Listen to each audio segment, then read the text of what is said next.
What up, friends? My name is LuKiKi, and today I got another really cool and quick FL Studio tutorial to show you guys.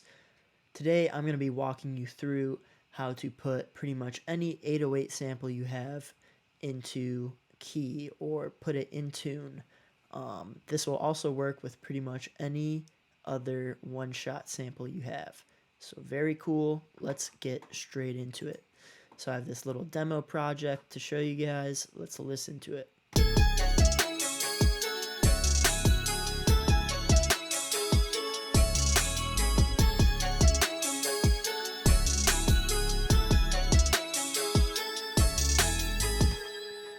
Alright, not too shabby. So this beat was made in the key of C# minor. You can lock that in place by using the helpers in scale highlighting inside of your MIDI pattern thingy. So you'll notice there's already a synth bass that I made and put in there. I just wanted to sort of map out my bass line before I added in my final bass sound, which is going to be in 808.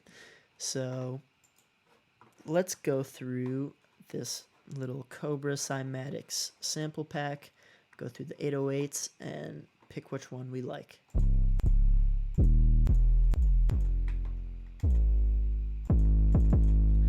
Me like it that one. Go to my drums, and then drag the sample into the step sequencer, and then I'm going to throw it into a mixer track, and then cut the synth bass MIDI pattern and paste it to our 808. Let's listen to what that sounds like.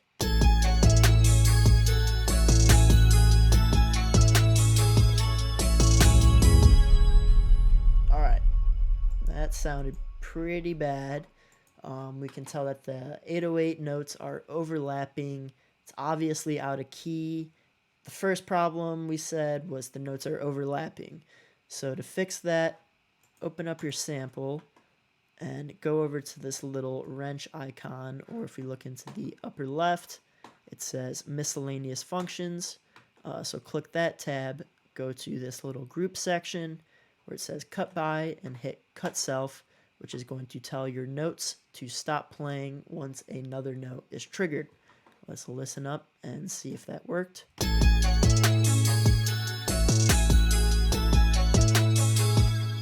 Alright, it appears to be working.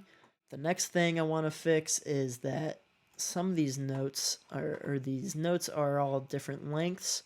There's some very short ones with nothing after them, and I only want these notes to play for their actual duration.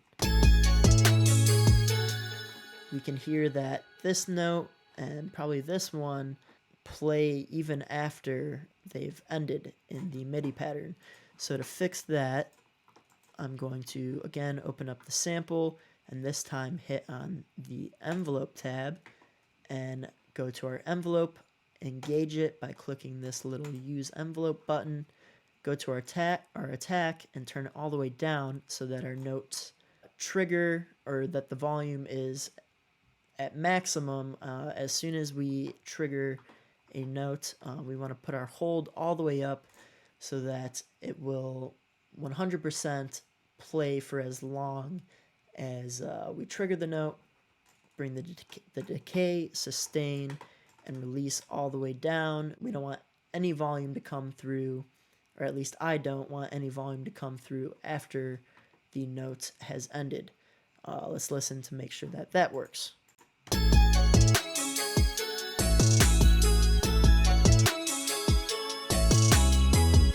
Alright, perfect.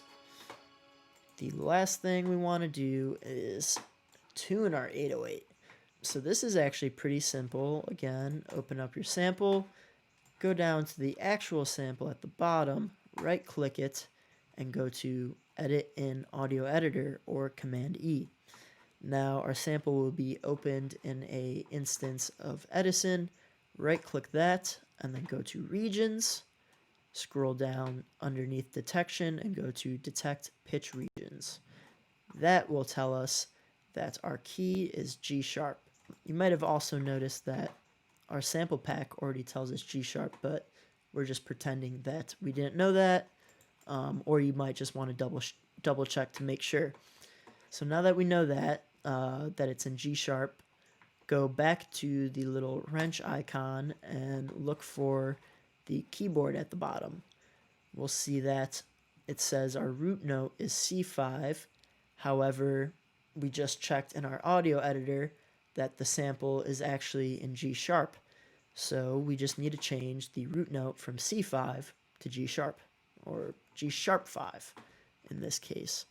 So we see C5 is highlighted in the keyboard with this little blue line. So we just need to right click G sharp on the keyboard, which is this one, and make sure that it is highlighted in blue and that our root note says G sharp 5. So if you don't know what keys these are, just make sure that this says G sharp or whichever key your 808 or sample is in. So now let's check to make sure that it is in key or that it's in tune.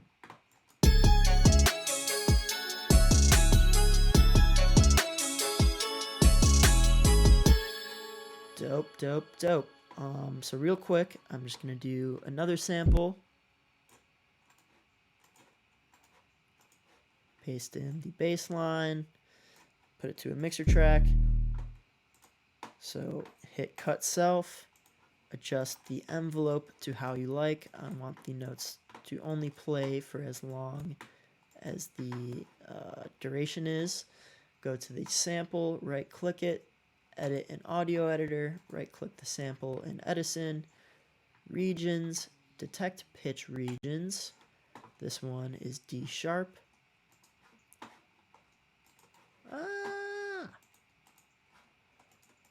By default, our root note is C5.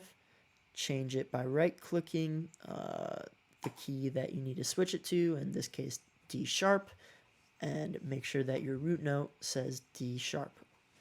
And let's listen.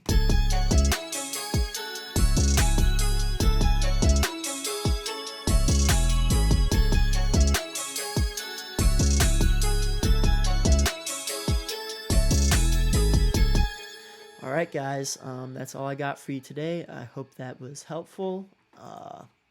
Have a great day and get back to producing. See you later.